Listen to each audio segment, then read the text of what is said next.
আরও ভালো অনুভূতির জন্য হেডফোন ব্যবহার করুন।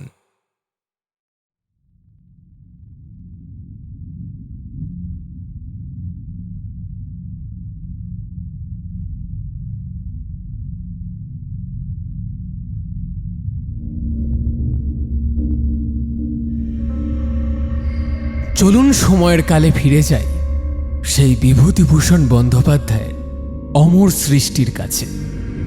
সেই মঠলেন, সেই দুজন যুবকের গল্প শুনতে চাওয়ার ইচ্ছা, আর সেই এক মহান সাধকের অবিশ্বাস্যকর সকল অভিজ্ঞতা। শুনতে থাকুন আমাদের বিশেষ পরিবেশনা শিবাঙ্গনের কলমে তারানাথ তান্ত্রিকের গল্প বৃহন্নলার অভিশাপ।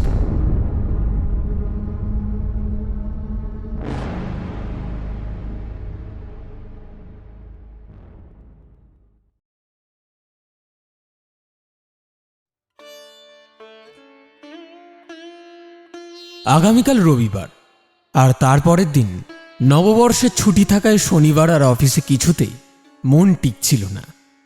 এমনিতে শনিবার হাফ ছুটি হলেও কোনোদিন বিকেল 4:30-5টার আগে বের হওয়া হয়ে ওঠে না, যেন এটাই প্রতি শনিবারের নিত্য নৈমিত্তিক ব্যাপার। তবে ওই যে বললাম, সেদিন ছুটির আমেজটা এতটাই জাঁকিয়ে ধরেছে যে দুপুরে টিফিনের পরই বের হয়ে পড়লাম। এমনিতে যেহেতু এই অভ্যেসটা প্রায় চলেই গেছে, তাই মধ্য গগনের সূর্যদেবকে সাক্ষী রেখে অফিসের তালা বন্ধ করতে কেমন যেন একটা অস্বস্তি হচ্ছিল। আবার কাজ করতে বসতেও মন চাইছিল না। একবার খুব ইচ্ছে করছিল ফেরার পথে মঠ লেনে ঘুরে যাব। পারিবারিক একটা অনুষ্ঠান থাকায় গত দুটো রবিবার ঠাকুরমশাইয়ের কাছে আসা হয়নি। না, প্রতি রবিবার যে আসা হয় তা নয়, কিন্তু অনেক দিন না আসা হলে কেমন যেন একটা অস্বস্তি হয়। কিন্তু এখন যাবার একটা অসুবিধা আছে, কিশোরীকে বলা হয়নি, তাই সে অফিস থেকে কখন আসতে পারবে সে ব্যাপারে কোনো ধারণা আমার নেই। আর তাকে না জানিয়ে ঠাকুর মশাইয়ের কাছে গেলে সে যে খুব একটা আনন্দিত হবে সেটা নয়। যাই হোক, এইসব 7-5 ভাবতে ভাবতে বাসে উঠলাম। আমার এই মুহূর্তে উদ্দেশ্য বাড়ি। সেরকম হলে কাল রবিবার সকালে না হয় একবার কিশোরীকে নিয়ে ঠাকুর মশাইয়ের বাড়ি আসব। এইসব ভাবতে ভাবতেই বাসের কাঠের চেয়ারে বসে কখন যে ঘুমিয়ে পড়েছি একদম খেয়াল নেই। তবে সে যে দুপুরবেলা আলু পোস্ত মেখে ভাত খাওয়ারই একটা অবশ্যম্ভাবী প্রতিক্রিয়া, সেটা বুঝে নিতে অসুবিধা হলো না। এমনিতে অফিস টাইমে ফেরার সময় যেভাবে ভিড় বাসে উঠে বাদুড় ঝোলা হয়ে যেতে হয়, তার তুলনায় আজ এই চলন্ত বাসে দ্বীপ্রাহরিক দিবানিদ্রা বেশ উপভোগী করছিলাম। দাদা, একটু চেপে বসবেন? সামনে থেকে আমার উদ্দেশ্যে বলা কথাটা আমার দিবানিদ্রায় কিছুটা ছন্দপতন ঘটালো বটে। তাই চোখ মেলে তাকিয়ে দেখলাম আমার সামনে একজন মাঝবয়সী ভদ্রলোক দাঁড়িয়ে, মুখে প্রায় খোঁচা খোঁচা দাড়ি। বোঝা যাচ্ছে বেশ কিছুদিন তার দাড়ি কাটা হয়নি। মাথার চুলগুলো উস্কো খুস্কো, ঈষৎ কাঁচা পাকা। পরনে একটা ময়লা ধুতি আর হালকা গোলাপি রঙের কোটে যাওয়া সুতির ফতুয়া। দাদা, বলছি কি, আপনি যদি একটু চেপে বসে আমাকে বসার সুযোগ করে দেন তবে বড় ভালো হয়। আসলে আমার পায়ে বড্ড ব্যথা। ভদ্রলোকের মুখের দিকে তাকিয়ে তার শরীরে ব্যথার পরিমাণ বোঝা না গেলেও তিনি যে মানসিকভাবে খুব একটা আনন্দে নেই সেটা বিলক্ষণ বোঝা যাচ্ছে। আর ওনার কথাও সত্যি, আমার পা ছড়িয়ে বসে থাকার কারণে ওনার বসার কোনো জায়গা সত্যিই ছিল না। অথচ আমি একটু চেপে বসলেই উনি স্বচ্ছন্দে বসতে পারেন। তাই নিজের মধ্যে একটা অপরাধী ভাব করে বললাম, আরে হ্যাঁ, নিশ্চয়ই আপনি বসুন। আসলে আমি একটু ঘুমিয়ে পড়েছিলাম তো, তাই আপনাকে খেয়াল করিনি। না না, সে ঠিক আছে। আমিও আপনাকে বিরক্ত করতে চাইনি, কিন্তু বিশ্বাস করুন, আমি আর দাঁড়াতে পারছি না। আমার পায়ে অসহ্য যন্ত্রণা হচ্ছে। আসলে সকাল থেকে এই অসুবিধাটা হচ্ছে, তবে এই মুহূর্তে যেন পায়ের ব্যথাটা সর্বাধিক। আচ্ছা, আপনার পায়ে কি কোনো আঘাত লেগেছে, বা উঁচু নিচুতে পড়ে গিয়ে কোথাও মচকে গেছে? না না, তা নয়। বাইরের কোনো আঘাত আমার লাগে না। আর আমার যন্ত্রণাটা আমার ভেতর থেকেই এসেছে। আচ্ছা, বুঝতে পারছি। তা আপনি ডাক্তার দেখিয়েছেন নিশ্চয়ই? কি বলছেন ডাক্তারবাবু? হ্যাঁ, না না, এটা কোনো ডাক্তার দেখাবার মতো রোগ নয়। এ আমার নিজের পাপের ফল, আমাকেই ভোগ করতে হবে। যতদিন বাঁচব আমাকে এই নরক যন্ত্রণা সহ্য করে যেতেই হবে। এই আবার কি রকম কথা? শরীর থাকলে রোগ হতেই পারে, আবার ডাক্তার দেখালে সেটা ঠিকও হয়ে যাবে। এটাই তো প্রকৃতির নিয়ম। হ্যাঁ, সেটা ঠিক। তবে আর 5টা মানুষের কাছে রোগ নিরাময়ের যে পদ্ধতি, আমার কাছে সেরকমটা নয়। ওই যে বললাম না, আমার নিজের কর্মফল, এর ফল আমাকেই ভোগ করতে হবে, সেই রকমই। দেখুন, কিছু মনে করবেন না। আপনি যদি আমাকে আপনার অসুবিধার কথাটা বলেন। না না, আমি কোনো ডাক্তার নই যে খসখস করে আপনাকে 2টো ওষুধ বাতলে দিতে পারবো। কিন্তু কেন জানি না আমার মনে হচ্ছে আপনার শারীরিক যন্ত্রণা থেকে মানসিক যন্ত্রণাটা অনেক বেশি, যে কারণে আপনি বারবার আপনার কর্মফলের কথা বলছেন। ব্যাপারটা কি? কি এমন পাপকর্ম আপনি করেছেন যার কারণে আপনাকে এই যন্ত্রণা ভোগ করতে হচ্ছে? না, সেরকম কিছু নয়। আসলে অল্প বয়সে গাজোয়ারি বলতে পারেন। তখন সবে ম্যাট্রিক পাশ করেছি, রক্ত গরম। আমাদের পাড়ায় একটা বাড়িতে হঠাৎ খবর হলো ওই বাড়ির ছোট ছেলে বাবা হয়েছে। ছেলের নাম সূর্যপ্রতাপ সমাদ্দার। এখন বংশে 3 মেয়ের পর এই প্রথম ছেলে। তো সকলের আনন্দের আর সীমা নেই। সূর্যপ্রতাপের বাবা এলাকার ভারী গণ্যমান্য মানুষ ছিলেন। উনি আনন্দে একদিন আমাদের এলাকায় নরনারায়ণ সেবা করার কথা ঘোষণা করেন, যেন ওনার নাতি হওয়ায় এলাকার সকলেই আনন্দে সামিল হতে পারে। সেই মতোই ব্যবস্থা করা হয়, কিন্তু ঝামেলার সূত্রপাত হয় সেই নরনারায়ণ সেবার দিন থেকেই। কোত্থেকে সকালবেলা যেন ছেলে হওয়ার খবর পেয়ে সমাদ্দার বাড়িতে এসে হাজির হয় একদল হিজড়া। তাদের দাবি ছেলেকে নাচিয়ে সর্ষে পড়ে দিয়ে যাবে, যাতে করে ছেলেটার ভবিষ্যৎ জীবনে আর কারোর নজর না লাগে, আর তাদেরকেও তাদের ইচ্ছামতো উপহার দিতে হবে। সত্যি বলতে কি, আমরা জানতাম আজ না হোক কাল হিজড়া দল আসবেই, কিন্তু সেই হিজড়াদের দেখে কর্তাবাবু যেন তেলে বেগুনে চলে উঠলেন। উনি ওনাদের তো 1 টাকা দিতে রাজি হলেনই না, উপরন্তু নাতিকেও ওদের হাতে দেবেন না কিছুতেই। উল্টো দিকে সেই হিজড়ার দলও অনড়। পাক্কা 51 টাকা না নিয়ে তারা সেই বাড়ির চৌকাঠ থেকে উঠবেন না। এখন এখানেই ঝামেলা মিটে গেলে ভালো হতো, কিন্তু ভগবান যখন ঝামেলাকে অন্য মাত্রায় নিয়ে যাবেন ঠিক করে রেখেছেন, তখন আর কার সাধ্যি তাকে টলায়। কর্তাবাবু নির্দেশ দিলেন পাড়ার লোকেরা একজোট হয়ে সেই 3 জন হিজড়াকে এলাকা থেকে বের করে দিয়ে আসি। আর ওনার অনুমতি পেয়ে আমরাও 4-5 জন উঠতে যুবক চড়াও হলাম ওদের ওপরে। প্রাথমিকভাবে তাদের মারধর করে এলাকা থেকে বের করে দিয়ে আসি। এটি আপনারা একেবারেই সঠিক কাজ করেননি। দেখুন, আজকের যুগে মানুষ অনেক বেশি প্রগতিশীল চিন্তাধারার রয়েছে, তাতে কোনো সন্দেহ নেই। কিন্তু তাই বলে গায়ের জোরে বা ক্ষমতার অহংকারে কোনো মানুষ বা গোষ্ঠীকে অপমান করা উচিত নয়। আর তাছাড়া শুনেছি এই হিজড়া বা বৃহন্নলাদের আশীর্বাদ যেমন ফলপ্রসূ হয়, তেমনি অভিশাপও ফলে যায়। তাই সেদিন আপনাদের ওখানে তারপরে কি হয়েছিল সে কথা না জেনেই বলতে পারি আপনারা কাজটা ঠিক করেননি। আর কি বলবো দাদা, সেদিন যদি বুঝতাম তবে কি আর এই পাপ করতাম? আমার বেশ মনে আছে, ওই 3 জন বৃহন্নলাকে আমরা মারধর করতে করতে রাস্তা দিয়ে নিয়ে যাওয়ার সময় ওনাদের মধ্যে একজন আমাদের অভিশাপ দিয়ে বলেছিলেন, যে পা দিয়ে আমরা ওনাকে লাথি মারছি সেই পা আমাদের আর থাকবে না। হ্যাঁ, সেটাই স্বাভাবিক। কাউকে এভাবে মারধর করলে রেগে গিয়ে তিনি তো অভিশাপ দেবেনই, বরং না দেওয়াটাই অস্বাভাবিক। হ্যাঁ দাদা, সে কথা এখন বুঝি। আর ওনাদের অভিশাপ যে এত ভয়ঙ্করভাবে ফলে যাবে তা আমরা কেউ কল্পনাও করতে পারিনি। সেই ঘটনার পর প্রায় 1 সপ্তাহের মধ্যেই আমার বন্ধু বিনয় এই কলকাতায় রাসবিহারীর মোড়ের কাছে বাসে উঠতে গিয়ে পা পিছলে পড়ে যায়, আর ওই বাসের পিছনের চাকাতে ওর পা দুটো থেতলে যায়। সে কি বলছেন? ওনার অভিশাপ এভাবে ফলপ্রসূ হয়েছিল? হ্যাঁ, তবে আর বলছি কি, এ তো গেল বিনয়ের কথা। আজও সে হুইল চেয়ারে বসে দিন কাটায়। তবে সবার থেকে মর্মান্তিক ঘটনা হলো সুবিলের ঘটনা। বেচারা সাধারণভাবেই এক ছুটির দিনে ওদের বাড়ির বাগানে কিছু কাজ করছিল, মাটিটাটি কোপানোর কাজ, যেমনটা প্রায় আমরা সকলেই করে থাকি। কিন্তু কিভাবে যেন ওর পায়ে একটা বিষাক্ত পোকা সেদিন কামড়ে দেয়। প্রাথমিকভাবে ও সেরকম পাত্তা দেয়নি, কিন্তু যত দিন যেতে থাকে ওর ডান পাটা নীল হয়ে যায়।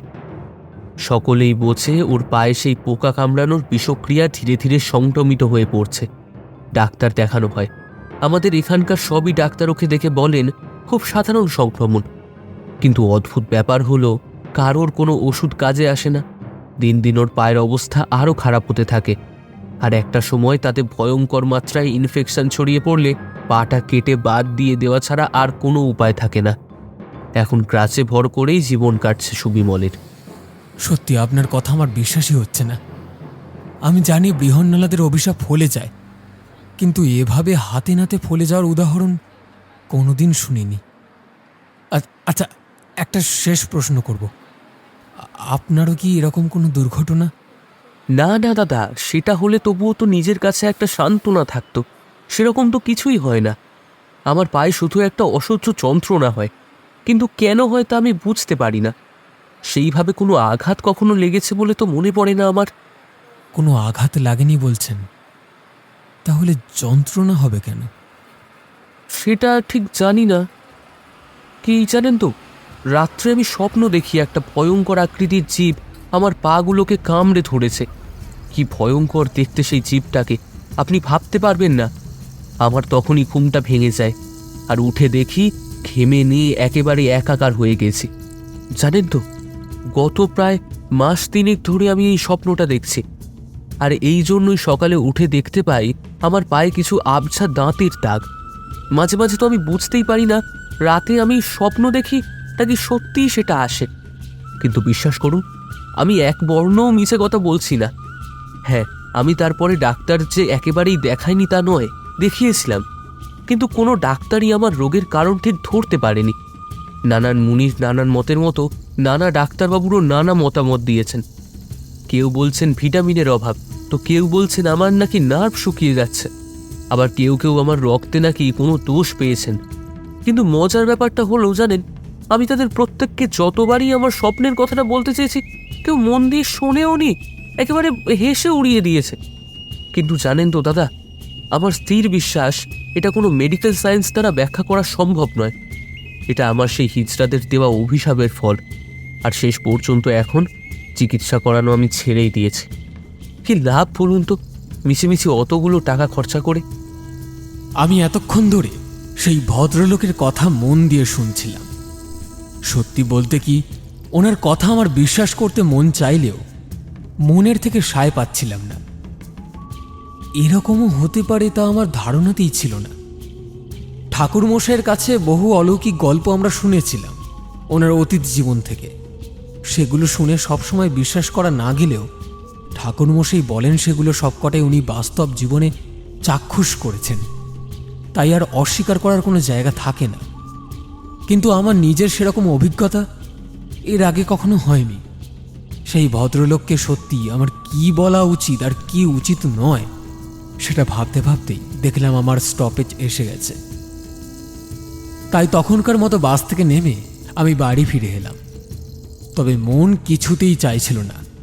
ব্যাপারটা যতক্ষণ না ঠাকুরমশাইকে জানাতে পারছি ততক্ষণ নিজের মনের ভিতর কেমন যেন একটা করছিল। তাই ভাবলাম একবার মঠ লেনে ওনার বাড়ি চলেই যাই।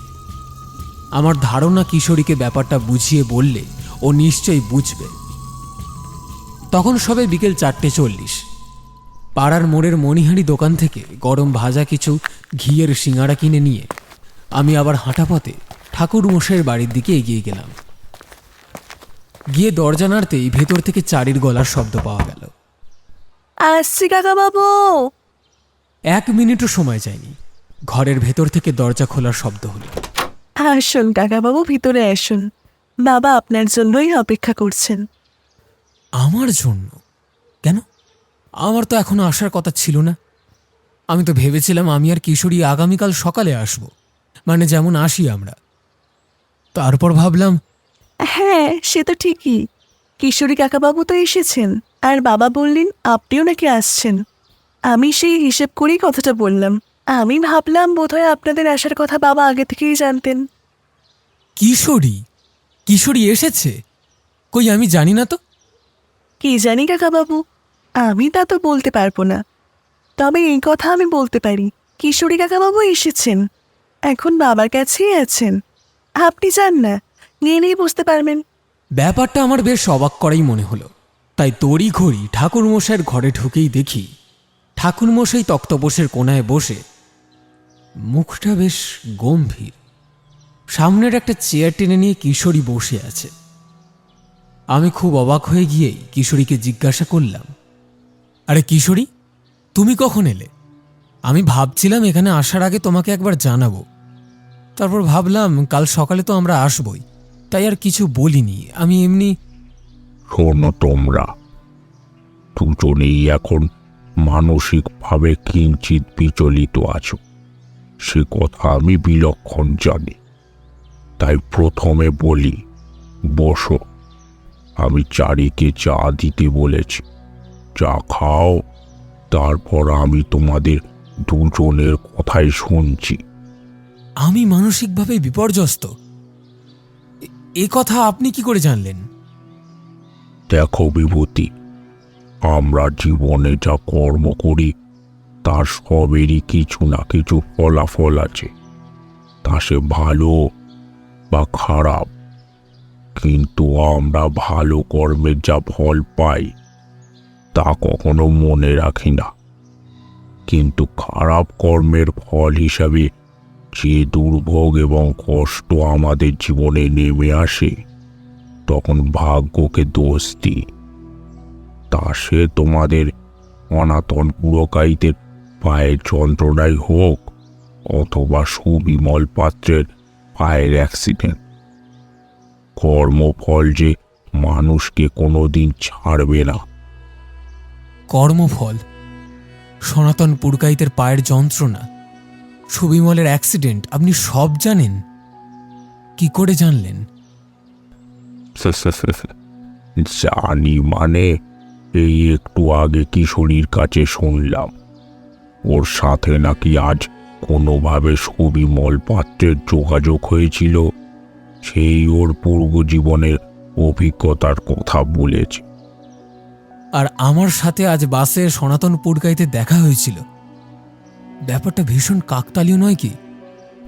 না, কাকতালীয় নয়, কারণ কাকতালীয় তাকেই বলে যেটা কোনো কার্যকারণ ছাড়াই হয়, কিন্তু এই ব্যাপারটা তো আর কোনো কার্যকারণ ছাড়া হচ্ছে না। আপনি এত কথা জানলেন কি করে? কাল রাতে সরমা এসেছিল, সেই সব বলেছে। আর এই কথাও বলেছে সনাতন, সুবিমল সকলেই তাদের কর্মফল থেকে মুক্তির জন্য আকুল হয়ে উঠেছে। তাই ওই ওদের পথ দেখিয়েছে তোমাদের সাথে যোগাযোগ করবার জন্য। তার মানে আপনি বলতে চাইছেন যে সব কিছুই পূর্ব পরিকল্পিত? আর এই সরমাটাকে? তোমরা দুজনেই যে গল্প সনাতন আর সুবিমলের কাছে শুনেছ, সেখানে একজনের কথা তোমরা শুনেছ, সেই বৃহন্নলা, যিনি ওদের ওই অভিশাপ দিয়েছিলেন, তিনি সরমা। তিনি আপনার কাছে এসেছিলেন? হ্যাঁ, এসেছিলেন গতকাল রাত্রে। তখন প্রায় 11:30 কি 12টা। আমি রোজের মতো ছাদে দাঁড়িয়ে আকাশে গ্রহ নক্ষত্রের অবস্থান দেখছিলাম। কাল কৃষ্ণপক্ষের ত্রয়োদশী ছিল, চাঁদ উঠতে উঠতে প্রায় ভোর রাত। তার ফলে আকাশে অন্যান্য গ্রহ নক্ষত্রগুলোর অবস্থান খুব ভালো করে বোঝা যায়।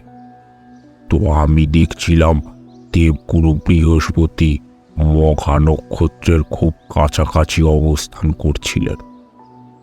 আকাশে হেন দুই উজ্জ্বলতম জ্যোতিষ্কের কাছাকাছি অবস্থানের ফলে বেশ নয়নাভিরাম দৃশ্য তৈরি হয়েছিল, তা বলাই বাহুল। আমার বেশ ভালোই লাগছিল ওদের দেখতে। ঠিক সেই মুহূর্তে আমি উপলব্ধি করি ছাদে আমি ছাড়াও আরও একজন কেউ আছে। প্রাথমিকভাবে আমার মনে হয়েছিল চারি মা বোধহয় এসেছে। এই নাও বাবা, চা এনেছি। এই দেখো, বিভূতি কাকাবাবু আসার সময় সিঙ্গারা নিয়ে এসেছেন। গরম গরম খেয়ে নাও। আমরা খুব মন দিয়ে ঠাকুর মশাইয়ের কথা শুনছিলাম, আর উনি চারির প্রসঙ্গ তুলতেই হঠাৎই যে চারি সেখানে এসে পৌঁছয় তাতে আমরা বেশ চমকেই উঠি। আমি কি আপনাদের কথার মধ্যে কোনো বাধার সৃষ্টি করলাম? আরে না না, আমরা একটু আগেই কাকতালীয় ব্যাপার নিয়ে কথা বলছিলাম, আর সেখানে তোমার নাম করার সাথে সাথেই তুমি যে ঘরে আসবে সেটা আমরা কেউ আন্দাজ করতে পারিনি। এই জন্যই তোমার কাকা বাবুরা একটু অবাক হয়ে গেছেন। এই যা। ও আচ্ছা, এই ব্যাপার। তা আমাকে নিয়ে আপনারা কি কথা বলছিলেন? আমি কাল রাতে যখন ছাদে ছিলাম তখনকার একটা কথা তোমার কাকা বাবুদের বলছিলাম, তো সেই প্রসঙ্গেই তোমার কথা ওঠে। ও আচ্ছা, ঠিক আছে, তোমরা কথা বলো। আর মনে রেখো, সিঙ্গারাগুলো কিন্তু বেশ গরম আছে, কিন্তু এরপর ঠান্ডা হয়ে যাবে, তখন কিন্তু ভালো লাগবে না খেতে। এই বলে চারি ঘর থেকে বের হয়ে গেল, আর আমরা আবার ঠাকুরমশাইকে ধরলাম গতকাল রাত্রে ছাদে কি হয়েছিল সে কথা বলার জন্য। হ্যাঁ, যে কথা বলছিলাম, আমি যখন নিশ্চিত হলাম সেই ছায়ামূর্তি চারি নয়, তখন সে যে কোনো রক্ত মাংসের মানুষ নয় সেটা বুঝে নিতে আমার কোনো অসুবিধা হয়নি। তবে আমার এই অভিজ্ঞতা এই প্রথমবারের জন্য নয়। নানা দেবতা, উপদেবতা, পিশাচ পিশাচিনীর সাথে আমার এরকম নৈশ আলাপ আলোচনা আগেও বহুবার হয়েছে। মধুসুন্দরী দেবীর আশীর্বাদে যেটুকু তান্ত্রিক বিদ্যা এতদিনে রপ্ত করতে পেরেছি তাতে এগুলো আমার কাছে বিশেষ কোনো অর্থ বহন করে না। তবে আমার একটা প্রাথমিক অসুবিধা থাকে, সেটা হলো যে অশরীরী আমার কাছে এসেছে তার মানসিক অবস্থা কীরকম। যদি তার মনে কোনো ক্ষোভ, কোনো ভয়ঙ্কর ক্রোধ বা প্রতিহিংসা থাকে তবে সেক্ষেত্রে একটা প্রাথমিক রক্ষা কবচ প্রয়োজন। না হলে সেই অশরীরীর প্রতিহিংসাবোধ তার ইচ্ছার বিরুদ্ধেই আমাদের কোনো ক্ষতি করতে পারে। তবে গতকাল রাত্রে আমি সেরকম কোনো প্রয়োজনীয়তা অনুভব করলাম না, কারণ যে এসেছে তার মনে ক্ষোভ বা প্রতিহিংসার জায়গায় অনুশোচনাই বেশি ছিল। তাই আমি আমার রক্ষা কবচের প্রয়োজনীয়তা বোধ করিনি, কারণ আমি বুঝেছিলাম সে আমার কোনো ক্ষতি করার উদ্দেশ্য নিয়ে আসেনি। আমি বেশ বুঝতে পারছিলাম একটা ঠান্ডা জমাট বাঁধা বাতাস আমার থেকে বেশ খানিকটা তফাৎ বজায় রেখে চক্রাকারে আমাকে প্রদক্ষিণ করছে। আমি তাকে আশ্বস্ত করার জন্য বললাম, আপনি কে? তবে বেশ কিছুক্ষণ বলার পরেও আমি তার থেকে কোনো সদুত্তর পেলাম না। আমি বুঝতে পারলাম সে কোনো এক অজ্ঞাত কারণে আমার কাছে সাহায্যের জন্য এলেও আমাকে সম্পূর্ণ বিশ্বাস করতে পারছে না। সম্ভবত তিনি আমাকে ভয় পাচ্ছেন। ভয়? কি বলছেন আপনি ঠাকুরমশাই? একজন অশরীরী, সেই তো সকলের ভয়ের কারণ, সে কি না আপনাকে ভয় পাবে? হাহ, এটাও কি কখনো সম্ভব? সম্ভব কিশোরী, সম্ভব। মানুষ হলো ভগবানের এমন একটা সৃষ্টি যাকে পৃথিবীর প্রতিটা জীব মৃত্যুর আগে অথবা মৃত্যুর পরেও ভয় পেয়ে চলে, কারণ একমাত্র মানুষ নিজের স্বার্থে অন্য যে কারোর ক্ষতি করে এবং তার জন্য তার বিন্দু মাত্র নীতিপরায়ণতা দেখানোর তাগিদ কারোর কাছেই নেই, এমনকি স্বয়ং ভগবানের কাছেও নয়। তুমি জানো না কত তান্ত্রিক কাপালিক এভাবে তাদের তান্ত্রিক ক্রিয়ার মাধ্যমে এই সমস্ত প্রেতাত্মাদের বন্দি করে রেখে তাদের নিজেদের দাসের মতো কাজ করার। হ্যাঁ হ্যাঁ, আমি এরকম শুনেছি বটে। অনেক কাপালিকের নাকি পোষা ভূত থাকে, তারাই ওনার যাবতীয় কাজকর্ম করে দেন। সম্পূর্ণ মিথ্যা কথা। প্রেতাত্মা কোনো গৃহপালিত জীব নয় যাদের পোষ মানিয়ে রাখা যায়। আত্মাই হোক বা প্রেতজনী প্রাপ্ত হওয়ার পর প্রেতাত্মা, তারা হয় অসীম শক্তির অধিকারী। সাধারণত মানুষ কল্পনাও করতে পারবে না তাদের শক্তির মাত্রা ঠিক কতটা হতে পারে। তাই ওই সমস্ত কাপালিকরা তাদের তন্ত্র বলে এই সমস্ত প্রেতাত্মাদের বন্দি করে রাখেন নিজেদের স্বার্থে। ওনাদের অলৌকিক শক্তির সাহায্যে ওরা নিজেদের কার্যসিদ্ধি করে। অর্থের বিনিময়ে সাধারণ মানুষের সামান্য কিছু কাজ করে দিয়ে নিজেকে ভগবান প্রমাণ করার চেষ্টা করে। তবে একটা ব্যাপার মাথায় রেখো, এতে কিন্তু সেই প্রেত কখনোই সুখে থাকে না। চরম কষ্টের মধ্যে ইচ্ছার বিরুদ্ধে থাকতে বাধ্য হয় সে। আপনি এসব কি বলছেন ঠাকুরমশাই? আমি আপনার কাছে এরকম গল্প আগেও অনেক শুনেছি, যেখানে কোনো তান্ত্রিক তার তপবলের মাধ্যমে প্রেতাত্মাদের বশ করে রেখেছেন।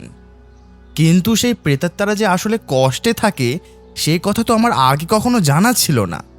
শুধু তারা কষ্টেই থাকে না, তারা মুক্তির জন্য সব রকমের প্রচেষ্টা করতে থাকে। আর যখন সেটা সম্ভব হয়, না থাক, বাদ দাও সেসব কথা। আমার এখন এসব কথা বলতে ভালো লাগছে না। কেন ঠাকুরমশাই, কি হলো? না, কিছু না। আসলে আমি একটা জিনিস ভাবছি। আমি ভাবছি কাল রাতে যখন সেই অশরীরী আমার কাছে এসেছিল, তখন তার মধ্যে যে সংকোচ আমি দেখেছি, সেটা আসলে তার মনের ভেতরের সেই কষ্ট এবং জ্বালা থেকেই এসেছিল। অবশ্য প্রথমে বুঝতে না পারলেও পরে আমি তার কথা থেকে সেটা বুঝতে পারি। তাই তার মনের সেই ভয় কাটাবার জন্য আমি ছাদের উপরে পড়ে থাকা একটা ঝাঁটার কাঠি তুলে নিয়ে সেই কাঠিটা আমার বাম হাতের পাতায় মধ্যমা দিয়ে চেপে ধরে ধীরে ধীরে মাটিতে নামিয়ে রাখলাম।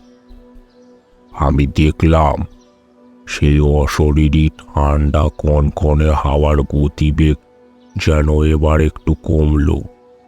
সে বুঝতে পারল আমি আর যাই হই তার শত্রু নই। অন্তত আমি তাকে আমার তপবলের দ্বারা কোনো ক্ষতি করব না। তারপর? তার কিছুক্ষণ পর আমি বেশ বুঝতে পারলাম ছাদের আলসের পাশে একজন আবছা ছায়ামূর্তি দাঁড়িয়ে আছে। তার পোশাক আশাক মহিলাদের মতো হলেও তার গলার আওয়াজ থেকে বুঝতে পারলাম তিনি প্রকৃত মহিলা নন, তিনি একজন বৃহন্নলা। আমি তাকে তার পরিচয় জিজ্ঞাসা করলে সে তার নাম বলে সরমা।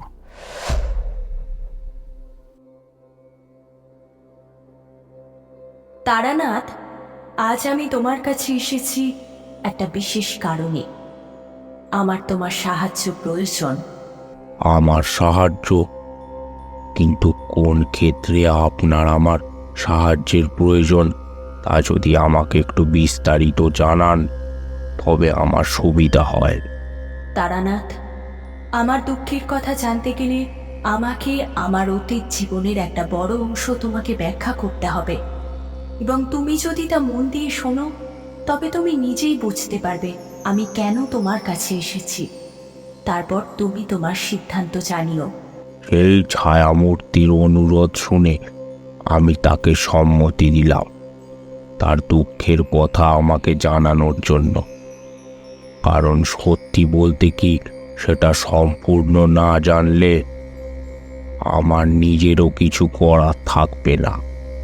আর আমার সম্মতি পাওয়ার পরেই সেই সরমা বলতে শুরু করলো। দেখো তারানাথ, আমি তোমাকে যে কথা বলছি আজ থেকে অন্তত 70 বছর আগেকার কথা। তুমি নিশ্চয় প্রতাপগড়ের নাম শুনেছ। আমি সেই প্রতাপগড়ের রাজ পরিবারের সদস্যা। আমার বাবার নাম শ্রীযুক্ত ভূদেব নারায়ণ রায়চৌধুরী, আর মায়ের নাম মনোমোহিনী দেবী। আমি ছিলাম আমার বাবা মার অষ্টম সন্তান। আমার বাবা মা মন থেকে কন্যা সন্তান প্রার্থনা করলেও ওনাদের পরপর 7টি পুত্র সন্তান হয়। ওনারা একটি কন্যা সন্তানের জন্য প্রায় আকুল হয়ে উঠেছিলেন সেই সময়। আর তারপরে আমি জন্মাতে আমার বাবা মা যে কি পরিমাণে খুশি হয়েছিলেন তা তুমি বিশ্বাস করতে পারবে না। আমি সব কিছুই শুনেছিলাম আমার ঠাকুমা রাজমাতা কৃষ্ণদাসী দেবীর কাছে। আর আমার আগের 7 দাদা আমাকে এতটাই ভালোবাসতেন যে আমার আনন্দের কোনো অন্ত ছিল না।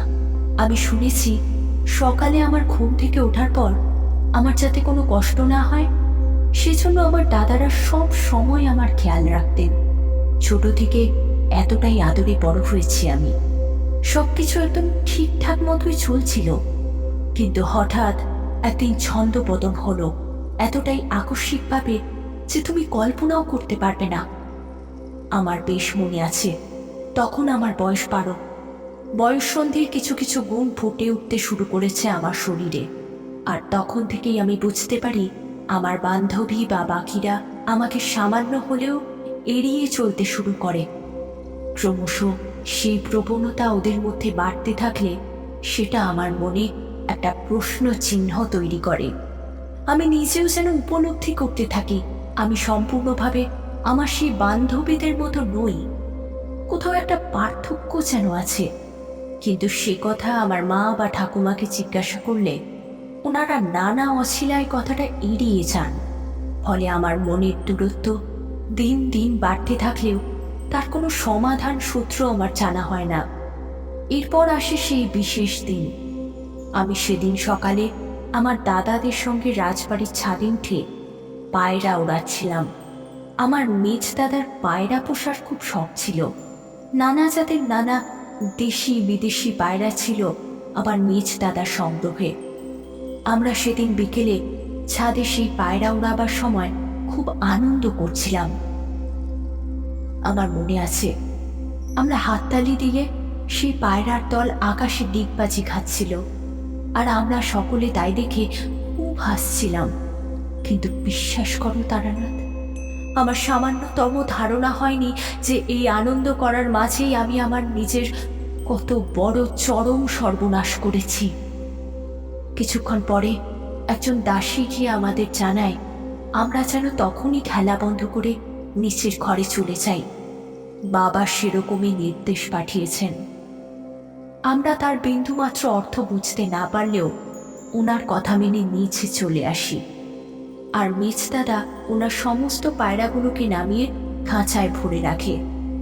কিন্তু তারপর সেদিন কি হয়েছিল তার একটা আভাস পাই রাত্রে আমার মা বাবার কথা বলার সময়। এ কি বলছে ওরা? এ কি কখনো সম্ভব? দেখো, প্রকৃতির নিয়মের বিরুদ্ধে আমরা কেউই যেতে পারবো না। তাই সরমা যে আর 5টা সাধারণ মেয়েদের মতো নয় সে কথা আমরা জানলেও ওর বড় হওয়ার সাথে সাথেই সমগ্র দেশ সে কথা জানতে পারবে। আমি ভাবছি সেই সময়কার কথা। সে যা হবে তখন দেখা যাবে। আজ কি করা হবে সেটা ভাবো। এই হিজড়ার দলের এত বড় স্পর্ধা হয় কি করে যে ওরা এসে শর্মাকে দাবি করছে ওদের সাথে নিয়ে যাবার জন্য? তুমি তো জানো মনোমোহিনী, ওই হিজড়ার দল কিরকম দুর্বনীত স্বভাবের হয়। আর কোনো রকম ভয় দেখিয়ে ওদের মানসিকতার পরিবর্তন করা যায় না। ওরা ওদের দাবিতে অনড়। ওদের একটাই কথা, যতক্ষণ না ওরা শর্মাকে ওদের সঙ্গে নিয়ে যেতে পারবে ততক্ষণ ওরা উঠবে না। শর্মার হাততালির শব্দ থেকেই ওরা নাকি বুঝতে পেরেছে শর্মা স্বাভাবিক নয়, ওদের মতো। জানো তারানাথ, আমি এই একটা কথার অর্থ কিছুতেই বুঝতে পারছিলাম না। আমি স্বাভাবিক নই মানে কি? আসলে অল্প বয়সীর বুদ্ধি তো, বাস্তব জ্ঞান তখন আমার হয়নি। তাই আমি এটা বুঝতাম যে সত্যি সত্যি আমার বাকি বন্ধুদের মতো নই আমি। কিন্তু কোথায় সেই পার্থক্য, কেন আমি তাদের সঙ্গে বা তারা আমার সঙ্গে প্রাণ খোলাভাবে মিশতে পারে না, তার কোনো সদুত্তর খুঁজে পেতাম না। সেদিন রাত্রে আমি যখন বাবাকে বলতে শুনলাম যে আমি সত্যি সত্যি স্বাভাবিক নই, আমি নাকি ওদের মতো, তখন আমার মাথায় আকাশ ভেঙে পড়ল। আমার মনে মনে একটা ভয় দানা বাঁধল। তবে কি আমার বড় হওয়ার সাথে সাথে আমাকে আমার পরিবারের থেকে পৃথক করে দেওয়া হবে? মনের মাঝে একটা আশঙ্কায় বুকটা কেঁপে উঠল। কিন্তু আমার তখনও চমকিত হওয়ার বাকি ছিল যখন আমি আমার বাবার বাকি কথা শুনতে পেলাম। হ্যাঁ গো, কাল তো ওদের রাজসভায় ডেকেছ। ওরা যদি এই একই দাবির রাজসভায় সকলের মধ্যে করে বসে, তখন কি হবে? গোটা রাজ্যে যে ছিছিকার পড়ে যাবে, সে খেয়াল আছে তোমার? আছে রানী, সবকিছুই আমার খেয়াল আছে। আর আছে বলেই আমি আজ রাতের জন্য ওদের কাছে সময় চেয়ে নিয়েছি। আজ রাতেই ওদের নিকেশ করে ইন্দুমতিতে ভাসিয়ে দেব, যাতে ওরা কাল সকালে রাজ দরবারে আসা তো অনেক দূরের কথা, ভোরের সূর্য ওঠাটাও দেখতে না পায়। আমি রাজা মশাইয়ের কথা শুনে শিউরে উঠলাম। উনি আমার জন্য অন্য কাউকে করার পরিকল্পনা করেছেন। আর যখন থেকেই আমি জানতে পেরেছিলাম আমি নাকি আমার বাবা মায়ের চোখে স্বাভাবিক নই, ওরা যারা কোথাও আমার জন্য অপেক্ষা করে আছে আমি তাদের মতো, তখন থেকেই কেমন যেন একটা আত্মীয়তার টান অনুভব করছিলাম আমি তাদের জন্যই। আর শেষ পর্যন্ত তাদের হত্যা করার পরিকল্পনা শুনে আমি আর নিজেকে ধরে রাখতে পারলাম না। রাতের অন্ধকারে আমি ধীর পায়ে এগিয়ে চললাম রাজবাড়ির মূল প্রাচীরের দিকে। তারা কারা সে কথা আমি না জানলেও এই কথা জানতাম যে আমার জন্য কেউ অপেক্ষা করে আছে, আর যাদের সামনে সমূহ বিপদ, সেদিন রাত্রেই তাদের হত্যা করা হবে রাজা মশাইয়ের নির্দেশ অনুসারে। আমার মনের ভিতরে একটা গভীর শোক কাজ করতে শুরু করেছিল তাদের অবশ্যম্ভাবী পরিণতির কথা ভেবে।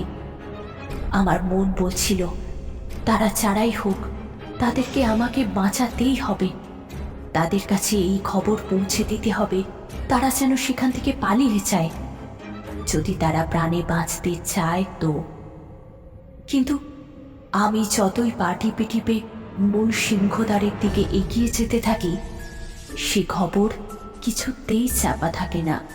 প্রহরী মারফত সে খবর গিয়ে পৌঁছয় আমার মায়ের কানে। কয়েক মুহূর্তের মধ্যে সশস্ত্র প্রহরীর দল পথ রোধ করে দাঁড়ায়, আর আমিও কোনো মতে তাদের বাধা ডিঙিয়ে বের হয়ে আসতে সক্ষম হই সিংহদ্বার দিয়ে।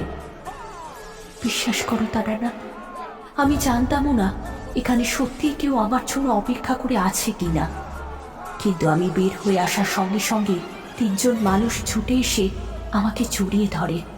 তাদের স্পর্শে যে আন্তরিকতার ছোঁয়া ছিল আমি তা আজও ভুলতে পারি না। কিন্তু ততক্ষণে রাজা মশাইয়ের প্রহরীরা হাতে খোলা তরোয়াল নিয়ে বের হয়ে এসেছে সিংহদ্বার দিয়ে। তারা আমাদেরকে চারদিক থেকে ঘিরে ধরে কার করতে থাকে আমাকে ছেড়ে দেওয়ার জন্য। আমার খুব ভয় লাগছিল ওদের সেই গর্জন শুনে, আর আমাকে ভয় পেতে দেখেই আমাকে নিতে যে 3 জন অপেক্ষা করছিল তাদের চোখে চোখে কিছু একটা কথা হয়ে যায়। তাদের ভেতরে 2 জন আমাদের দুদিক থেকে আড়াল করে জঙ্গলের দিকে সরে যেতে থাকে, আর আমি যার বলেছিলাম তিনি আমাকে এমনভাবে জড়িয়ে নেন যাতে বাইরের কোনো আঘাত আমার উপর না আসতে পারে, আর আমরা সামান্য সুযোগ পেলেই জঙ্গলের মধ্যে গা ঢাকা দিই। তবে তখন আমি আর আমাকে যিনি আঁকড়ে রেখেছিলেন শুধুমাত্র তিনি ছিলেন।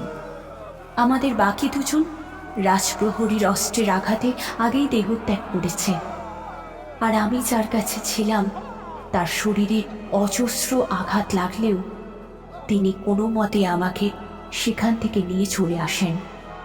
আমি বেশ বুঝতে পারছিলাম তিনি আমাকে বয়ে নিয়ে আসতে আর পারছিলেন না। তবু মনে অসীম বলের উপর ভরসা করে আমরা শেষ পর্যন্ত এসে পৌঁছই জঙ্গলের ভেতরে একটা মন্দিরে। সে নিশ্চিত্র অন্ধকারে কোনো জাদু বলে তিনি আমাকে নিয়ে হাঁটছিলেন, তা আমি সেই মুহূর্তে বুঝতে পারিনি। জঙ্গলের ভিতরে বেশ খানিকটা পথ চলার পর আমরা এসে পৌঁছাই একটা বাঁধানো চাতাল ঘেরা জায়গায়, আর আমাকে সেই চাতালে নামিয়ে দিয়ে উনি আমার পাশেই পড়ে যান। সেটা ছিল আসলে একটা মন্দিরের চাতাল। মন্দিরের দেওয়ালে গুঁজে রাখা কয়েকটা চলন্ত মশাল থেকে চারপাশটা কিঞ্চিত আলোকিত ছিল। আমি তার কিছুই বুঝতে না পারলেও অবাক চোখে চারপাশটা ঘুরে ঘুরে দেখতে থাকি। আর আমার মনে আছে, সেই মানুষটি আমায় কাছে ডেকে পরম মমতায় আমার কপালে মাথায় হাত বুলিয়ে দিলেন। জানো তারানাথ, আমি সেই মানুষটাকে চেনা তো অনেক দূরের কথা, আগে কোনোদিন দেখিনি, কিন্তু তার সেই স্নেহময় স্পর্শে যেন একটা পরম আত্মীয়তার ছোঁয়া আমি অনুভব করলাম। তিনি যেন আমার অত্যন্ত নিকট আত্মীয়। বিশ্বাস করো, শত আভূষণ আর আরামের মধ্যে বড় হলেও এই আন্তরিকতা আমি এ যাবৎ কারোর কাছে পাইনি। আমি খুব অবাক হয়ে ভাবছিলাম, কে ইনি, এনার সাথে কিসের আমার এত মানসিক মিল। তিনি কথায় কথায় বললেন, শোনো, তুমি এখন থেকে এই মন্দিরে থাকবে। এখানকার মা ভীষণ চণ্ডিকা তোমাকে সমস্ত বিপদ থেকে রক্ষা করবেন। আমি আর বেশিক্ষণ বাঁচব না, তবে তুমি এর জন্য ঘাবড়ে যাবে না। পৃথিবীর কোনো শক্তি নেই যে মা ভীষণ চণ্ডিকার এই দেবালয় থেকে তোমাকে ছিনিয়ে নিয়ে যাবে। তারপরে আগামীকাল সকাল হলে আমার মতোই আরও বেশ কিছু মানুষ আসবে। তুমি তাদের সঙ্গে যেও, কেমন? মনে রেখো, তারাই তোমার প্রকৃত আপনজন। আমি ওনার কথা খুব মন দিয়ে শুনলেও উনি যখন বললেন যে ওনার আর জীবন বেশিক্ষণ অবশিষ্ট নেই, সেটা শুনে বড় দুঃখ পেলাম। হাজার হোক, উনি আমাকে রক্ষা করার জন্য সমস্ত আঘাত নিজের শরীরে নিয়েছেন, আর যারই কারণে ওনার এই অবশ্যম্ভাবী মৃত্যু। আর এই কথা বলার কিছুক্ষণের মধ্যেই ওনার মৃত্যু হলো আমার কোলে মাথা রেখে। আর তখন আমার বুক ফেটে একটা কান্না বের হয়ে আসতে চাইছিল, কারণ আমি এর আগে কোনোদিন কারোর মৃত্যু দেখিনি। আর ভাগ্যের এমন পরিহাস, যখন জীবনে প্রথমবার আমি সেটা দেখলাম, সেটাও আমার এক অতি আপনজনের। আমি তখন এক ছুটে গিয়ে ধাক্কা মেরে মা ভীষণ চণ্ডিকার গর্ভগৃহের দরজা খুলে দিলাম। আর মশালের আলোয় সেই চণ্ডী মূর্তি দেখে আমি শিউরে উঠলাম। কি ভয়ঙ্কর সেই মূর্তি! মায়ের অষ্টাদশ বাহু, আর প্রতিটা বাহুতেই মা ধরে রয়েছেন নর করটি। বাম দিকের 8টি হাতে পুরুষ করটি, আর ডান দিকে 8টি স্ত্রী করটি। যেন সেগুলো কোনো পাথরের মূর্তি নয়, সত্যিকারের মানুষের মাথা, যেগুলো সদ্য কেটে নেওয়া হয়েছে তাদের ধর থেকে। আর মায়ের একেবারে শেষ হস্তে ধরা উদ্ধত খাঁড়া, যার থেকে তখনও টাটকা নর রক্ত গড়িয়ে পড়ছে। কিন্তু আমার সেসব দেখে বিন্দুমাত্র ভয় হল না। আমি মা ভীষণ চণ্ডিকার বেদিতে আকুল প্রার্থনা জানাতে লাগলাম। আমাকে সঙ্গে করে যিনি নিয়ে এসেছেন তার আরোগ্য লাভের কামনায়। কিন্তু ততক্ষণে রাজপ্রহরীরা সেখানে এসে পৌঁছেছেন। তবে তারা আমাকে মা ভীষণ চণ্ডিকার বেদিতে দেখে থমকে দাঁড়িয়ে পড়লেন। ধীরে ধীরে তারা পিছু হটতে লাগলেন। তারপর নিজেদের ভেতর কিছু আলোচনা করে কখন যে তারা সেখান থেকে চলে গেছেন আমি খেয়াল করিনি। কিন্তু আমি যে ইচ্ছা নিয়ে মা ভীষণ চণ্ডিকার কাছে মিনতি জানিয়েছিলাম তা পূর্ণ হয়নি। আমাকে সঙ্গে করে নিয়ে আসা সেই মানুষটি আর জীবিত হয়ে ওঠেননি। আমি কখন যে মায়ের বেদিতে ঘুমিয়ে পড়ি তা আমি কিছুই জানি না। পরে সকাল হলে আমি দেখি প্রায় একই রকম দেখতে, একই রকম সাজ পোশাকের 12-13 জন মানুষ সেখানে এসে আমাকে ডেকে ঘুম ভাঙান। আর সেই শুরু। এক রাত্রের মধ্যে আমার জীবনের গতিপথ সম্পূর্ণ পরিবর্তিত হয়ে গিয়ে একটা নতুন ধারায় চলতে শুরু করে, যার সম্পর্কে আমার বিন্দুমাত্র ধারণা ছিল না। তবে জীবন যে পথেই যাক না কেন, তারপর থেকে আমি বেশিরভাগ সময় কাটাতে থাকি মা ভীষণ চণ্ডিকার মন্দিরে। ওখানকার পুরোহিত মশাইয়ের কাছ থেকে আমি পরে শুনেছিলাম, আমাকে যিনি ওখানে এনেছিলেন তিনিও ওই মন্দিরেই সাধনা করতেন, আর মৃত্যুর পূর্বে তিনি নাকি তার সঞ্চিত তপবল আমাকে দিয়ে গেছিলেন। না হলে ওই রাতের অন্ধকারে শুধুমাত্র মশালের আলোয় মা ভীষণ চণ্ডিকার ভয়াল বিগ্রহ দর্শন করলে যে কোনো সাধারণ মানুষ মূর্ছা যেতে পারে, কিন্তু আমার তা কিছুই হয়নি। বরং আমি পরম নিশ্চিন্তে সেই ভয়ঙ্করী মা ভীষণ চণ্ডিকার বেদিতেই ঘুমিয়ে পড়ি। এটি সেই সঞ্চিত তপবল ছাড়া কোনোভাবেই সম্ভব না।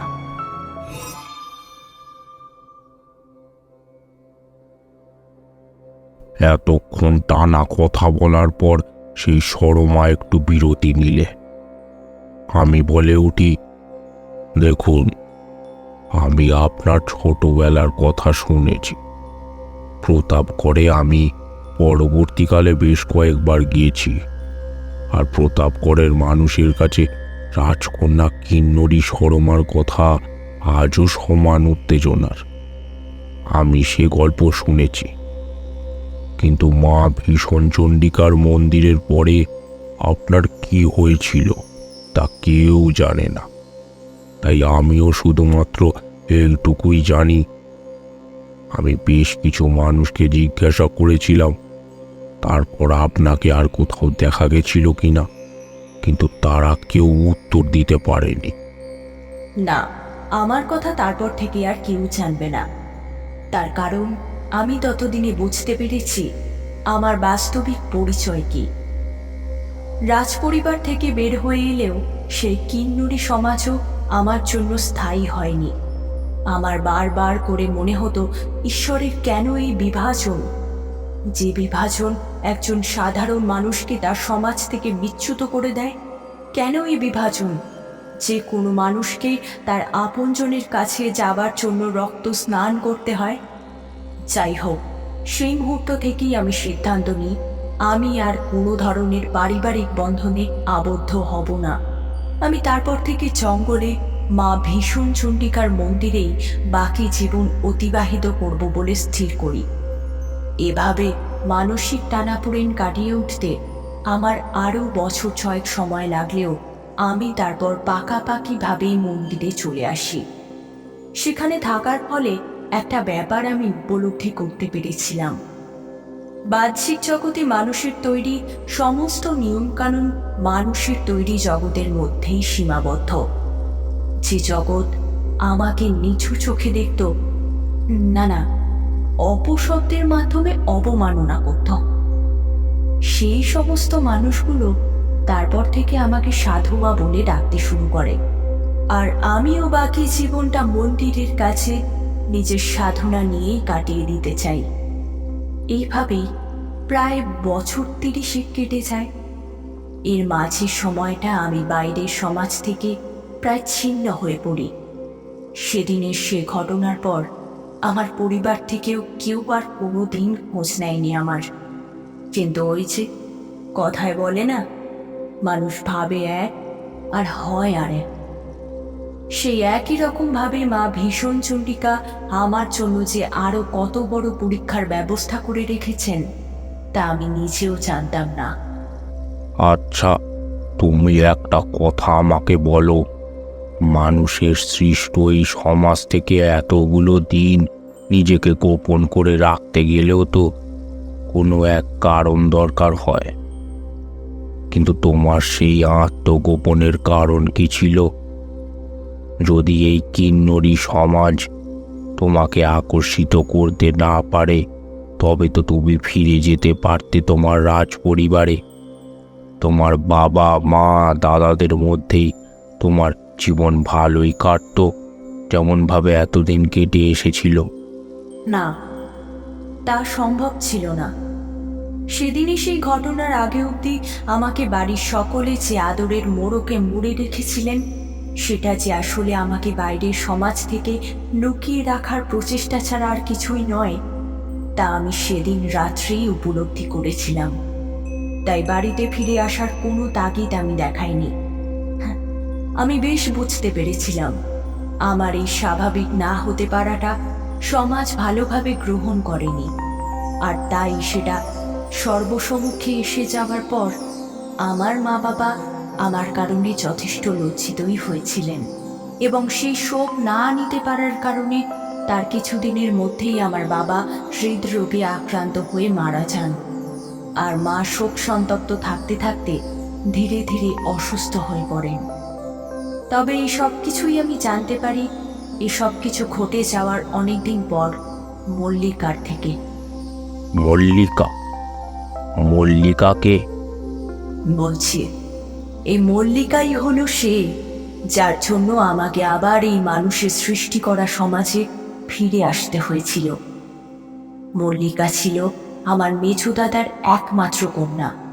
ঠিক আমার মতোই ওর মধ্যেও এই অস্বাভাবিকতার লক্ষণ প্রকাশ পেতে শুরু করে। আর আমার ক্ষেত্রে ঘটে যাওয়া ইতপূর্বের ঘটনা আমার মেজ দাদার স্মৃতিতে থাকার কারণে সে আর কোনো ঝুঁকি না নিয়ে মল্লিকাকে বড় হওয়ার সাথে সাথেই বিদেশে পাঠানোর ব্যবস্থা করে পড়াশোনার জন্য, যাতে ওখানে সমাজের এই নিম্ন মানসিকতাগুলো ওর জীবনকে ধ্বংস করে দিতে না পারে। ঠিক যেমনটা আমার ক্ষেত্রে ঘটেছিল, একই ঘটনার পুনরাবৃত্তি যেন ওর জীবনে না ঘটে। কিন্তু ইতিহাস যে অত্যন্ত পুনরাবৃত্তি প্রিয় সে কথা আমার মেজো দাদা বুঝতে পারেনি, আর পারেনি বলেই একদিন কোনো সূত্র থেকে আমার কথা জানতে পেরে মল্লিকা রওনা দেয় মা ভীষণ চণ্ডিকার মন্দিরের উদ্দেশ্যে। কারণ সে শুনেছিল ওই মন্দিরে আমি থাকি। তাই একদিন ঝড় জলের রাত্রে সে যখন আমার কাছে এসে পৌঁছয় তখন আমরা কেউই কাউকে দেখে চিনতে পারিনি। কারণ বাড়ি ছেড়ে চলে আসার পর থেকে প্রায় 50টা বছর তখন কেটে গেছে। আমার তখন অত্যন্ত শীর্ণ শরীর, মাথায় জটা, আর মল্লিকা সদ্য যৌবনপ্রাপ্ত এক প্রজাপতি। কিন্তু সে যখন নিজের পরিচয় দেয় আর আমায় জানায় যে সে আমার মেজ দাদা কুমুদ রঞ্জনের একমাত্র কন্যা, তখন বেশ কিছুক্ষণ আমার বুঝতে সময় লাগে। শিকড়ের টানগুলো কবে শিথিল হতে হতে ছিঁড়ে গেছে আমার খেয়াল ছিল না। হঠাৎ করে সেই টান জোড়া লাগানো যে প্রায় অসম্ভব সে কথা আমি সেই দিন উপলব্ধি করি। কিন্তু মল্লিকা যে এসেছে আমাকে বাড়ি ফিরিয়ে নিয়ে যাবে বলে, সে আমার কাছে আর কিছু চায় না। সে শুধু চায় আমি যেন তার সাথে ফিরে যাই আমার বাড়িতে। কিন্তু তুমি তো বললে তুমি নিজে বাড়ি ফিরে যেতে চাওনি। না, চাইনি। আমি নিজে আগেও চাইনি, আর মল্লিকার কথা শুনেও চাইনি। কিন্তু আমার কাছে যুক্তিতে পরাস্ত হয়ে মল্লিকা সিদ্ধান্ত নেয় যে সে নিজেও আর ওই রাজবাড়ির বিলাস বেসন সমৃদ্ধ জীবনে ফিরে যাবে না। সে আমার কাছেই থাকবে। আমি তাকে অনেক করে অনুরোধ করেছিলাম নিজের বাড়িতে ফিরে যেতে, কিন্তু মল্লিকা তাতে রাজি হয়নি। ও নিজের মুখে না বললেও আমি ওর কথা শুনে বুঝেছিলাম যে পারিবারিক প্রতিকূলতা এবং মানসিক দূরত্ব আমি উপলব্ধি করেছিলাম সেই একই ঘটনা মল্লিকার ক্ষেত্রেও ঘটেছে। তাই পড়াশোনা করতে যাওয়ার নাম করে বিদেশে গিয়ে মুখ লুকিয়ে বাঁচার চেয়ে ও শ্রেয় মনে করেছে আমার কাছে আসা। তখন আমি আমাদের কিন্নরি মহলালয়ে ওর জন্য একটি থাকার ব্যবস্থা করি এবং লক্ষ্য করে দেখি ও কিন্তু বাকি সকলের সাথে অনেক সহজেই মিলেমিশে যেতে পারে। যে কাজ আমি নিতে পারিনি মল্লিকা সেই কাজ সহজে করে নিতে পারায় আমার মনে কিছুটা শান্তি হয়। আর শুধুমাত্র ওর জন্যই আমি তারপর থেকে মাঝে মাঝে মহল্লায় যেতাম মল্লিকা কেমন আছে তার খোঁজ রাখতে। আর যখন দেখতাম ও সকলের সঙ্গে মিলেমিশে হেসে খেলে আছে তখন আমার ভারী আনন্দ হতো।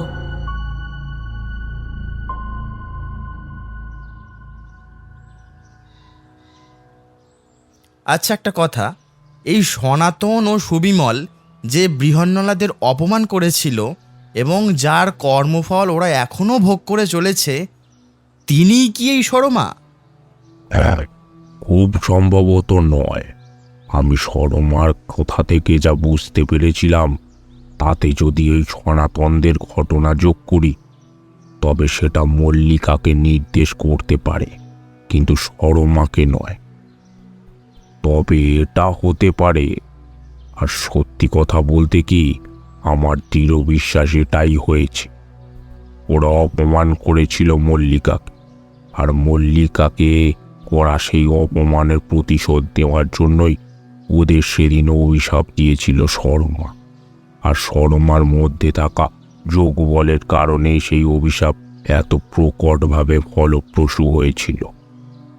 আকারে ইঙ্গিতে আমাকে সেই কথাই বলেছিল শর্মা।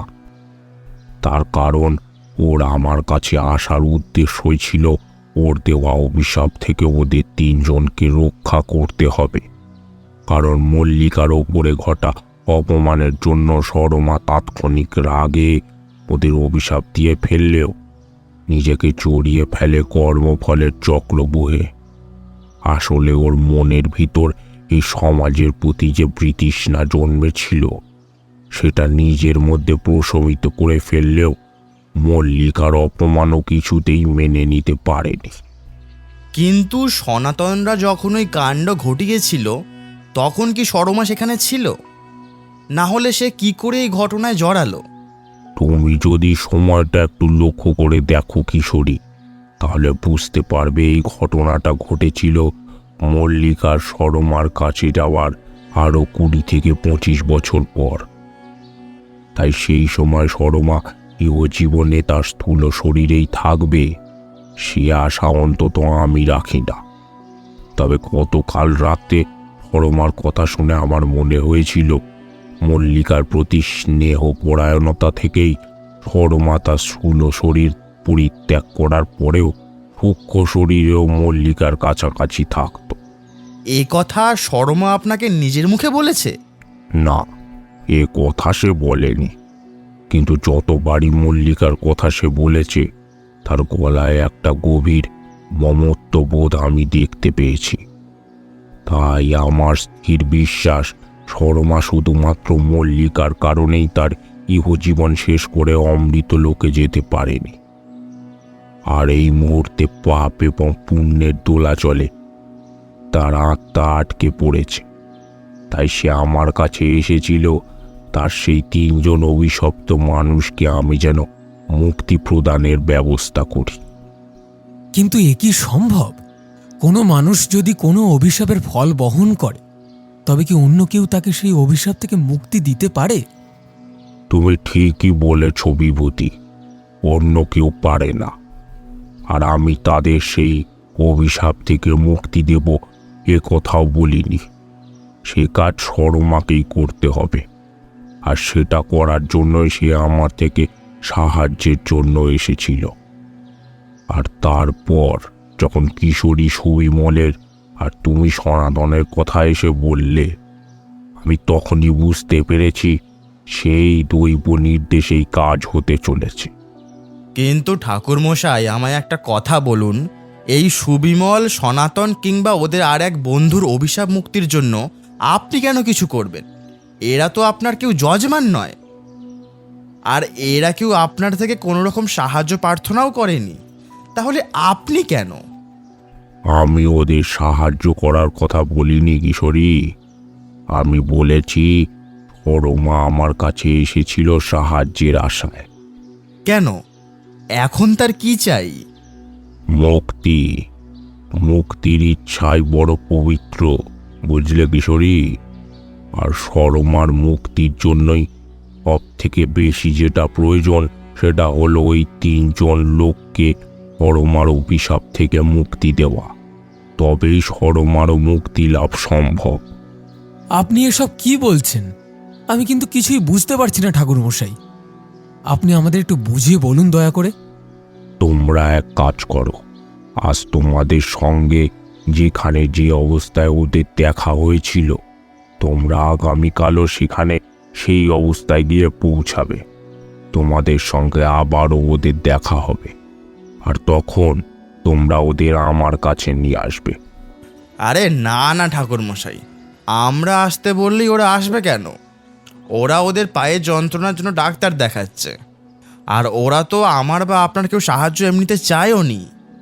তোমাদের আর কিছু করতে হবে না, শুধু তোমরা ওদের সাথে দেখাটা করো, বাকি ওরা নিজেরাই করবে। আমার কথা মিলিয়ে দেখো আমি বলছি কিনা। সরমার কথা বৃথা হবে না। আমরা সেই মুহূর্তে কিছুই বুঝতে পারলাম না ঠাকুর মশাইয়ের কথা। তবে এর আগেও দেখেছি উনি যা পূর্বাভাস করেন পরে সেগুলো অক্ষরে অক্ষরে ফলে যায়। তাই সেই বিশ্বাস থেকেই আমরা ঠিক করি আগামীকাল আবারও সেই জায়গাগুলোতে যাওয়ার, যেখানে আমাদের সাথে সনাতন আর সুবিমলের দেখা হয়েছিল।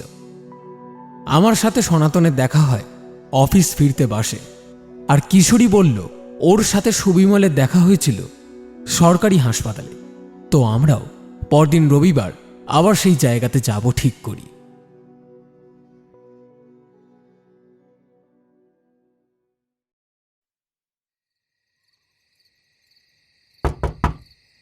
আসছি কাকাবাবু। কয়েক সেকেন্ডের মধ্যেই দরজা খুলল চাই। তবে ওর তৎপরতা দেখে বুঝলাম কিছু একটা হয়েছে। ওর মুখে চোখে কেমন যেন একটা উৎকণ্ঠা। তাই তখনই ওকে জিজ্ঞাসা করলাম, কি হয়েছে চারি? তুমি কি কোনো কারণে কিছু চিন্তা করছো? আর আজও কি কিশোরী এসে গেছে? হ্যাঁ কাকাবাবু, কিশোরী কাকাবাবু এসে গেছেন আর ওনারা আপনার জন্যই অপেক্ষা করছেন। তখনই ঘরের ভিতর থেকে ঠাকুর মশাইয়ের গলা পেলাম। চারিমা, কাকা বাবুকে ওখানে কথা বলে আটকে রেখো না, ওকে ভেতরে আসতে বলো।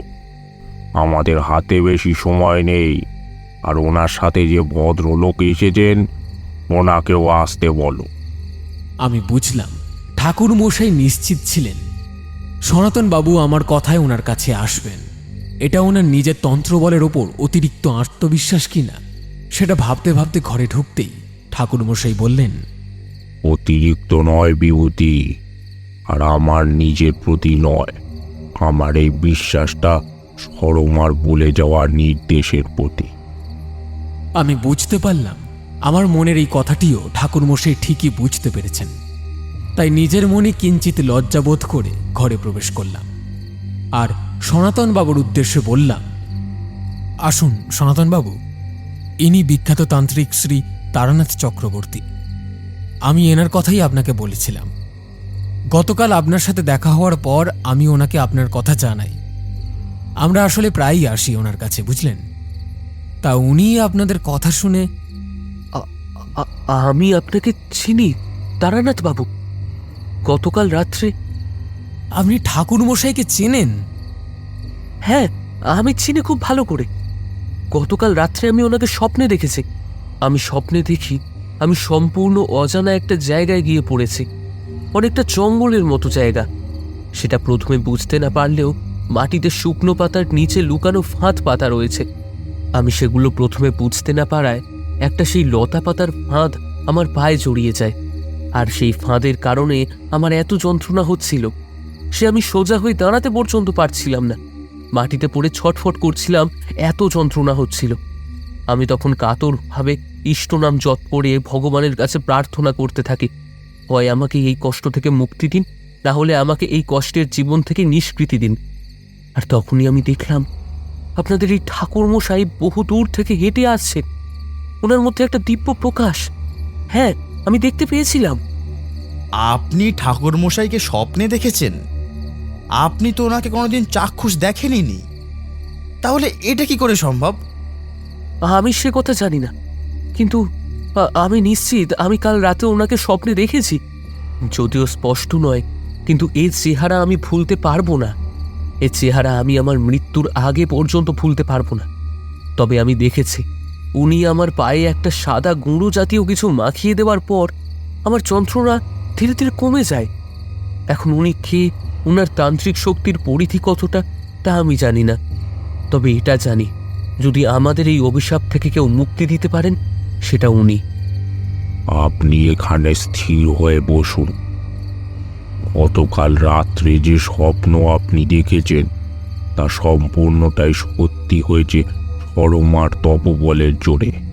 তাই যত তাড়াতাড়ি সম্ভব আমাদের ওর কাজ করতে হবে। এই মুহূর্তে নিজেদের ভিতরে কথা বলে সময় নষ্ট করার সময় আমাদের হাতে নেই। আজ সন্ধ্যা 7:57 কৃষ্ণ চতুর্দশী তিথি ছেড়ে যাচ্ছে। অমাবস্যার সূচনা হবে সেই মুহূর্তেই, আর সেই উপযুক্ত মুহূর্ত সরমা আমাকে বলেছে।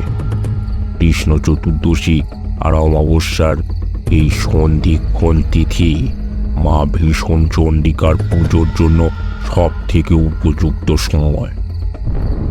আমরা সেই শুভ মুহূর্তের সুবিধা পেয়েছি, যে সময় মা ভীষণ চণ্ডিকাকে বলি প্রদানের জন্য সব থেকে উপযুক্ত সময়। তাই তোমরা আর সময় নষ্ট করো না। উজ্জ্বলতম নক্ষত্র মঘা আর দেবগুরু বৃহস্পতির জ্যোতিতে এই মহেন্দ্রক্ষণ একবার অতিক্রান্ত হয়ে গেলে সুবিমলদের এই পাপ মুক্তি আর সম্ভব নয়। আর তার থেকেও অনেক বড় কথা, সরমাও এই জীবনে মৃত্যুর চক্র বয়ে আটকে পড়ে রয়ে যাবে। আমাদের হাতে সময় বড় কম। মা ভীষণ চণ্ডিকার উদ্দেশ্যে বলি প্রদান করে ওনাকে সন্তুষ্ট করার সময় হয়ে গেছে। বলি প্রদান? কিন্তু কিসের বলি? আপনিই তো বললেন যে মা ভীষণ চণ্ডিকার হাতে থাকে স্ত্রী আর পুরুষ মানুষের নরমুণ্ড। তাহলে কি? হ্যাঁ, তোমরা ঠিকই বুঝেছ, সেটাই নরবলি। তবে মানুষের বলি দেওয়ার জন্য শুধু বলি নয়, মানুষের মধ্যে থাকা পশুত্বের বলি দেওয়াই কিন্তু বলি। তাকেই বলে ষড়রিপু। মানুষের মনের মধ্যে জমে থাকা এক একটি প্রবৃত্তিকে চিহ্নিত করা হয় এক একটা পশু দিয়ে, আর তার বলি দেওয়াই হলো প্রকৃত বলিদান। আর আমি কি বলতে চাইছি তোমরা তা নিজের চোখেই দেখতে পাবে।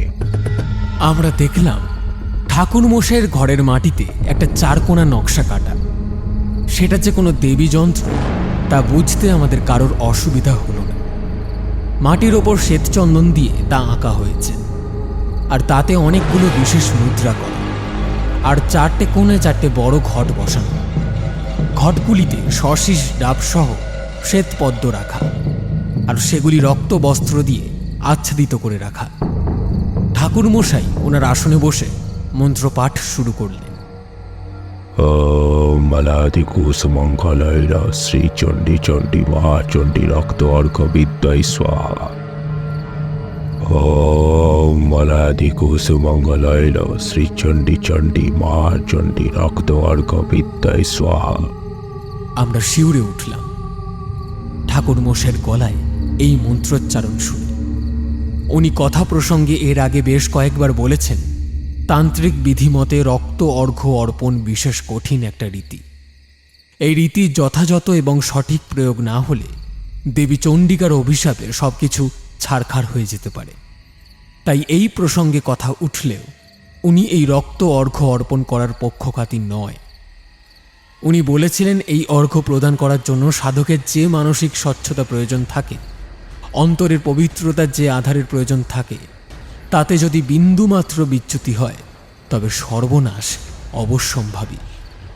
আর সেই ঠাকুরমশাই এখন দেবী চণ্ডিকার উদ্দেশ্যে সেই রক্ত অর্ঘ্য অর্পণ করতে চলেছেন ভেবে আমি আর কিশোরী একে অপরের মুখের দিকে তাকাই।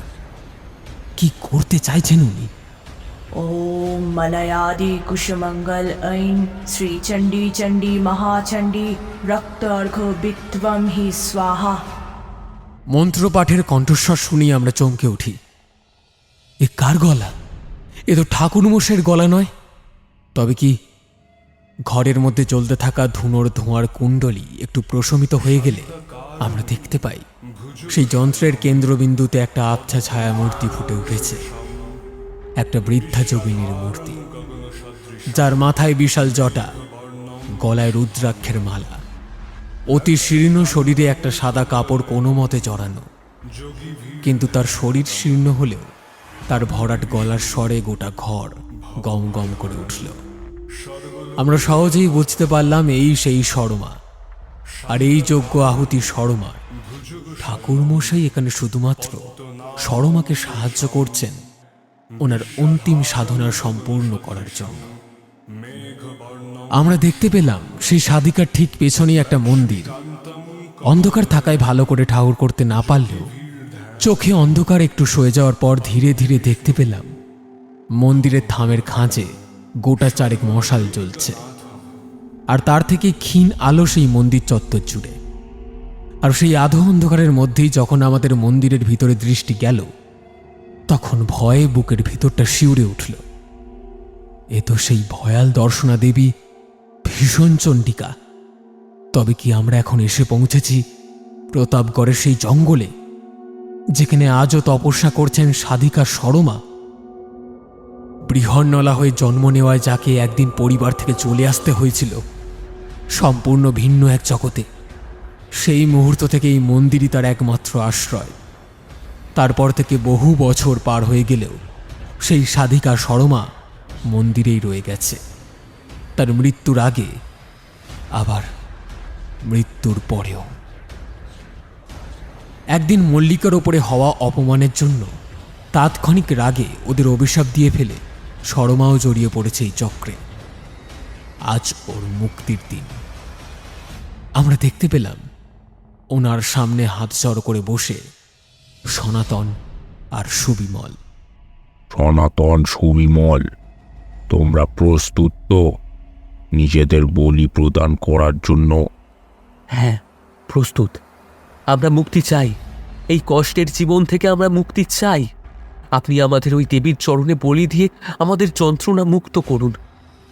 দেখলাম ঠাকুরমশাই দুহাতে ওদের চুলের মুঠি ধরে টেনে নিয়ে চলেছেন সেই ভয়ঙ্করী দেবীর দিকে, আর তারপর একটানে ওদের থেকে বের করে আনলেন একটা ঘোর মেঘের মতো কালো ছায়া অবয়ব, যাতে দেখতে প্রায় সুবিমলদের মতোই। আর সেই ধোঁয়া পিণ্ডকে ছুঁড়ে দিলেন দেবীর চরণে। বিকট শব্দে বেজে উঠল প্রায় কয়েকটা ঢাক, আর তার সাথে সঙ্গ দিয়ে কাঁসর ঘণ্টা। আমরা দেখলাম দেবীর একেবারে ওপরে দুই হাতে যে দুটো নরমুণ্ড ধরা, সেগুলো আমাদের বড় চেনা। সেগুলো একটা সনাতনের আর একটা সুবিমলের। শিউরে উঠলাম। তবে তবে কি বলিদান সম্পন্ন হয়েছে। তোমরা এবার বাড়ি যাও। ধীরে ধীরে তোমাদের পায়ের যন্ত্রণা সেরে যাবে। তোমাদের সরমা ওর অভিশাপ থেকে মুক্তি দিয়েছে, আর সেই দায়ভার থেকে মুক্ত হয়ে সেও ফিরে যেতে পেরেছে মা ভীষণ চণ্ডিকার আশ্রয়। সে আর কোনোদিনও ফিরে আসবে না। আমি দেখলাম ঠাকুরমশাই তখনও ওনার আসনে একইভাবে বসে, আর ওনার দৃষ্টি সেই দেবী যন্ত্রের কেন্দ্রে। তবে এতক্ষণ ওনার মুখে যে উৎকণ্ঠা ছিল এখন তা নেই। একটা অনাবিল পবিত্র হাসি ওনার চোখে মুখে জুড়ে। আমাদের বুঝতে অসুবিধা হলো না, সত্যি সত্যি একজন ভক্তকে আর তার ভগবানের সাথে একাত্ম হওয়ার ঘটনার সাক্ষী হতে পারাটাও যে কত পবিত্র একটা অনুভূতি, তা বোধহয় একজন সাধকই উপলব্ধি করতে পারে। আর সেই অভিজ্ঞতা এখন ঠাকুরমশাইয়ের হয়েছে। সশরীরে না হলেও উনি এখন উপস্থিত আছেন প্রতাপগড়ের জঙ্গলে সেই ভয়ঙ্করী ভীষণ চণ্ডিকা মন্দিরে, যেখানে সমাজ পরিত্যক্ত সেই বৃহন্নলা সরমা সাধনায় রত। আর মন্দিরের প্রতিটা অনুপরমাণুতে গুঞ্জিত হয়ে চলেছে সেই ভয়ঙ্করী দেবীর বীজ মন্ত্র। আমরা বের হয়ে আসলাম ঠাকুরমশাইয়ের ঘর থেকে।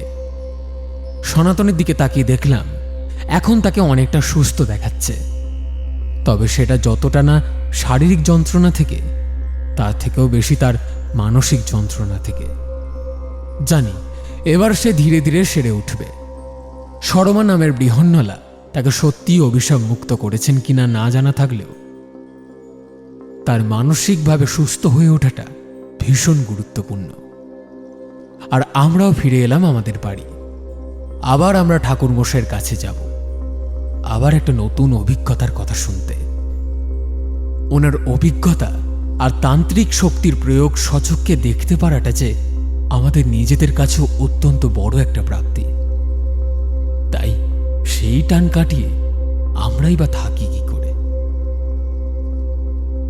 শুনছিলেন আমাদের আজকের গল্প বৃহন্নলার অভিশাপ। গল্পকার শিবাঙ্কন। গল্প পাঠে রাজা এবং বৃহন্নলা আমি সায়ন, কিশোরী রাহুল, তারানাথ শিলাজিৎ, সরমা শ্রাবস্তী, রানী মৌমিতা, সনাতন শুভম, চারি সৃজিতা। পর্ব পরিচালনা এবং গল্পের সূত্রধার আমি সায়ন। সমগ্র গল্পের আবহ সঙ্গীত এবং স্পেশাল এফেক্টসে সূর্য, পোস্টার ডিজাইনে মুরালি। আমরা অসংখ্য ধন্যবাদ জানাই গল্প লেখক শিবাঙ্কনকে আমাদের এই উদ্যোগে পাশে থাকার জন্য। কেমন লাগলো আমাদের আজকের গল্প জানান আমাদের কমেন্ট বক্সে। গল্পটি ভালো লেগে থাকলে লাইক এবং শেয়ার করতে ভুলবেন না। আমাদের গল্প নিয়মিত শুনতে হলে চ্যানেলটিকে সাবস্ক্রাইব করে রাখবেন। আবার একটি নতুন গল্প নিয়ে খুব শীঘ্রই হাজির হচ্ছি আমরা। ততক্ষণের জন্য বি সেফ, স্টে কানেক্টেড।